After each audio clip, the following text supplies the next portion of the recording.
வணக்கங்க. நான் அபுதாபிக்கு வரேன்னு சொல்லியிருந்தேன். அபுதாபியில் 5ஆம் தேதி அக்டோபர் ஈவெண்ட்டு. 2ஆம் தேதியிலேருந்து அங்கே இருப்பேன்.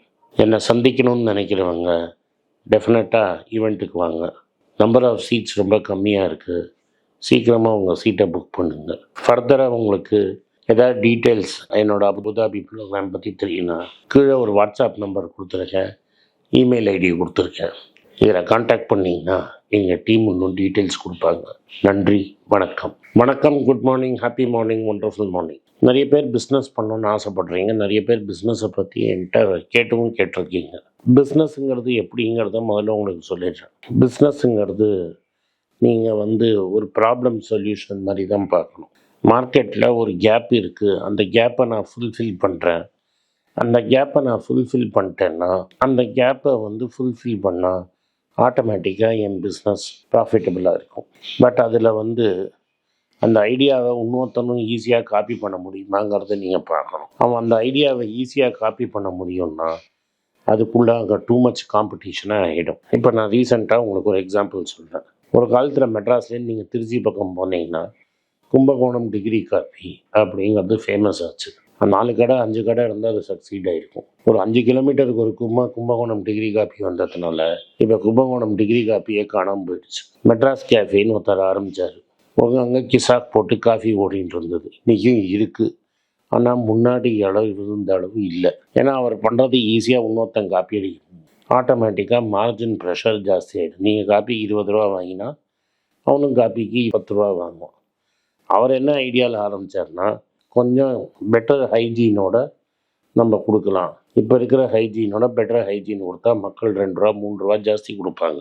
இப்போ 20 வருஷம் கழிச்சு அது மாதிரி கம்பெனியே இல்லை. அது மாதிரி இப்போ டீ கடையும் அதே மாதிரி ஆயிடுச்சு. ட்ரை கிங்ஸ்னு ஒருத்தர் ஆரம்பித்தார். இப்போ நிறைய பேர் அது மாதிரி டீ கடையை ஈஸியாக பண்ணிடலான்னு கற்றுக்கிட்டு அவங்களும் அதே டீ கடை மாதிரி ஆரம்பிச்சிட்டாங்க. ஸோ இது உங்களை பெருசாக ப்ராஃபிட்டபிள் ஆகாது. மற்றவங்க ஆரம்பிக்கிறதுக்கு முன்னாடியே உங்கள் ஸ்கேல் ஓரளவு தாண்டிடுச்சுன்னா உங்களுக்கு காம்படிஷன் ரொம்ப கம்மி.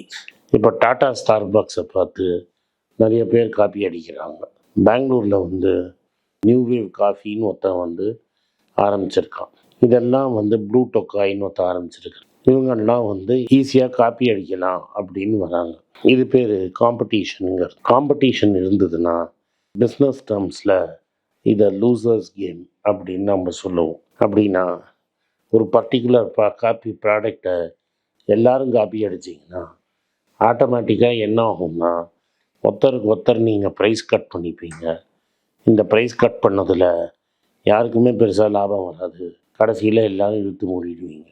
இப்போது எக்கானமியாக இல்லை மிஸ்மேனேஜ்மெண்ட்டான்னு தெரில, சரவணபவன் முன்ன மாதிரி இல்லை.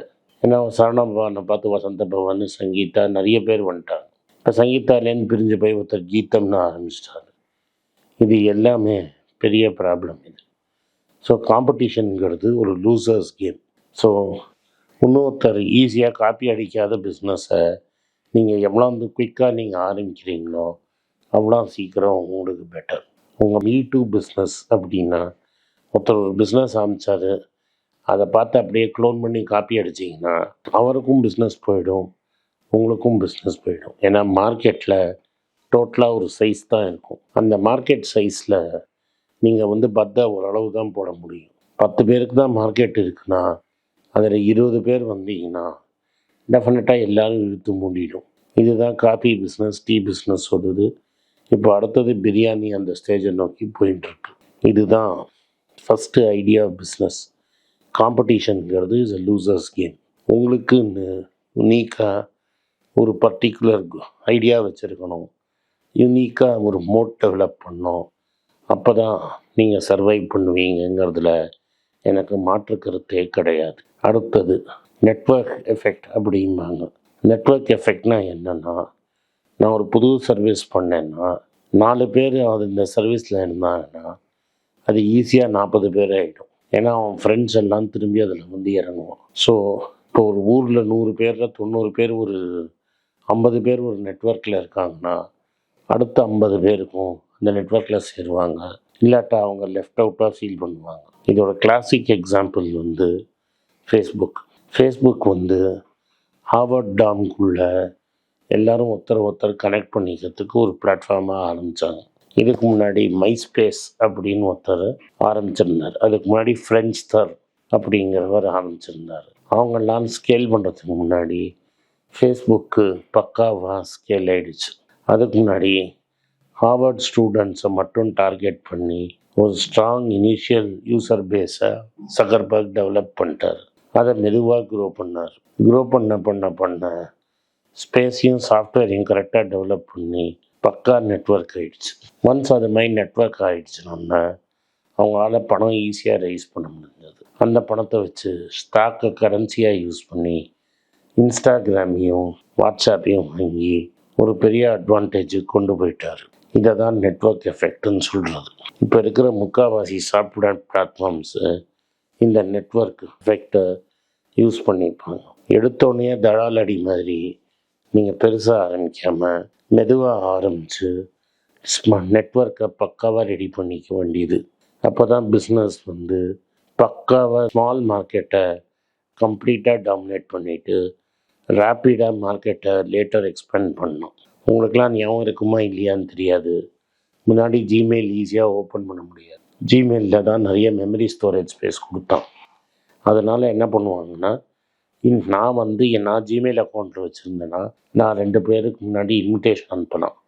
அந்த இன்விடேஷனை வச்சு தான் நீங்கள் ஜிமெயிலே திறக்க முடியும். பட் ஸ்டோரேஜ் ஸ்பேஸ் நிறைய கொடுத்ததுனால எல்லாருமே எனக்கு கிடைக்குமா உனக்கு கிடைக்குமான்னு காத்துருந்தோம். அதனால் ஈஸியாக எவனுக்கு அந்த கிடச்சதோ அவன் உள்ளே புகுந்து அந்த ஜிமெயிலில் பெருசாக்கினாங்க. அதுக்கு முன்னாடி ஹாட்மெயில் தான் பெருசாக இருந்தது. ஹாட்மெயிலில் ஒழிச்சு ஜிமெயில் டாமினன்ட் ஃபோர்ஸ் ஆகிடுச்சு. இது யூடியூப்பை மற்ற பிஸ்னஸுகளுக்கு ஹெல்ப் பண்ணிது. ஒரு சர்ச் இன்ஜினாக ஆரம்பித்த கூகுள் இன்றைக்கி ஜிமெயிலை டாமினேட் பண்ணுறாங்க, ஜிபியை டாமினேட் பண்ணுறாங்க, யூடியூப்பை டாமினேட் பண்ணுறாங்க. எப்போதுமே ஸ்டார்ட் ஸ்மால், டெக்னாலஜியை பில்டு பண்ணி நெட்வொர்க்கை ஒரேடியாக பில்டு பண்ணிடுவாங்க. அடுத்தது அண்ட் ரொம்ப முக்கியம், எக்கனாமிஸ் ஆஃப் ஸ்கேல் தான் உங்களை காப்பாற்ற முடியும். நீங்கள் ஒரு பிஸ்னஸை மொனாப்பிலி ஆக்கணும்னா உங்கள் க்ரோத்து அது பயங்கர ஃபாஸ்ட்டாக இருக்கணும். அந்த ஃபாஸ்ட்டாக இருந்ததுனா தான் உங்களால் டெவலப் பண்ண முடியும். அந்த டெவலப்மெண்ட் இருந்தால் தான் எக்கானமி ஆஃப் ஸ்கேல் வந்துருச்சுன்னா உங்களுக்கு காம்படிஷன் வராது. கூகுள் ஃபஸ்ட்டு சர்ச் இன்ஜினை யூஸ் பண்ணி ஆட்சென்ஸ்னு ஒரு சாஃப்ட்வேரை ஆடு நிறைய விற்க முடியும்னு கற்றுக்கிட்டார் கூகுள். அதை யூஸ் பண்ணி ஒரு பெஹமத் ஆகிட்டாங்க. ஸ்டாக்கை யூஸ் பண்ணி கூகுள் மேப், ஜிமெயில், அதுக்கப்புறம் யூடியூப்பை வாங்கி ஒரு பெரிய குரூப்பாகவே ஆகிட்டாங்க. இனிமேல் அவங்களால மூன்ஷைன் பெட்ஸை ஈஸியாக பண்ண முடிஞ்சுது. Once Google search engine strong ஆனோடனே தலைகீழ நின்னாலும் இவங்களால பிங்கை சக்ஸஸ்ஃபுல்லாக ஆக்க முடியாது. அதனால் எக்கானமி ஆஃப் ஸ்கேல் பெருசாகிடுச்சுன்னா யாராலையும் கம்ப்ளீட்டே பண்ண முடியாது. இந்த ஆண்ட்ராய்டுங்கிறத ஃப்ரீயாக கொடுத்து எல்லா சாஃப்ட்வேர் இன்ஜினியருக்கும் அது மாதிரி ஒரு ஸ்ட்ரென்த்து பில்டு பண்ணிடுச்சு கூகுள். இந்த மாஸ்டர் ஆஃப் ஸ்கேல் பில்ட் பண்ணுறதுல கூகுள் மாதிரி ஒரு ஸ்பெஷாலிட்டி யாருமே கிடையாது. இந்த பிஸ்னஸ் பிரின்சிபல்ஸ் எல்லாம் டைம் இம்மெமோரியல் பிரின்சிபல்ஸ். இதை நீங்கள் நோட் பண்ணிங்கன்னா வாழ்க்கையில் எங்கேயோ போயிடுவீங்க. இந்த உங்கள் பிஸ்னஸ் ஆரம்பிக்கிறதுக்கு முன்னாடி இது காம்படிஷனுக்கு இருக்கான்னு பாருங்கள். இன்றைக்கி நான் டிஸ்கஸ் பண்ண பிரின்சிபல்ஸ்லாம் அப்ளை பண்ண முடியுதான்னு பாருங்கள். அப்போவே பிஸ்னஸ் பண்ணுங்கள். நன்றி, வணக்கம். இந்த வீடியோ உங்களுக்கு பிடிச்சிருந்தா வீடியோ லைக் பண்ணுங்கள், எங்கள் சேனலை சப்ஸ்கிரைப் பண்ணுங்கள், பெல் நோட்டிஃபிகேஷன் தட்டுங்க. இந்த வீடியோ முடிஞ்சு சொந்தக்காரங்களுக்கும் ஃப்ரெண்ட்ஸுக்கும் அனுப்புங்க. நன்றி, வணக்கம். வணக்கங்க. இந்த ஃபைனான்ஸ் நியூஸை பற்றி டிஸ்கஸ் பண்ணதுக்குன்னு தனியாக ஒரு ட்விட்டர் ஐடி வச்சுருக்கோம். கீழே இதை ட்விட்டர் ஐடி வரும். என்னோடய இன்ஸ்டாகிராம் ஐடியும் கீழே இருக்கும். அதில் ஷார்ட் வீடியோஸ் வரும். ஸோ என்னை எக்ஸ்க்ளூசிவாக ஃபைனான்ஸ் விஷயத்தில் ஃபாலோ பண்ணணும்னு நினைக்கிறவங்க கீழே இருக்கிற ட்விட்டர் ஐடியும் இன்ஸ்டாகிராமையும் ஃபாலோ பண்ணுங்கள். நன்றி, வணக்கம். உங்கள் பேராதரவுக்கு மிக்க நன்றி. நான் டோட்டலாக 5 புஸ்தகங்கள் எழுதியிருக்கிறேன். 3 ஆங்கிலத்தில் எழுதியிருக்கிறேன். அதில் 2 தமிழாக மொழிபெயர்த்துருக்காங்க. ஸோ டோட்டலாக 5 புஸ்தகம் ஆச்சு.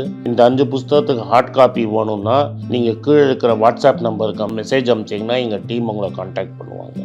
இந்த 5 புஸ்தகங்களில் 3 புஸ்தகம் கிண்டலில் இருக்குது. அமேசானில் கிண்டலில் வாங்கணும்னு ஃபீல் பண்ணுறவங்க நேராக கிண்டலில் வாங்கிக்கலாம். தமிழ்லேயே யாராவது ஃபைனான்ஸ் நியூஸ் படிக்கணும்னு ஃபீல் பண்ணிங்கன்னா தயவுசெஞ்சு moneypage.com விசிட் பண்ணுங்கள்.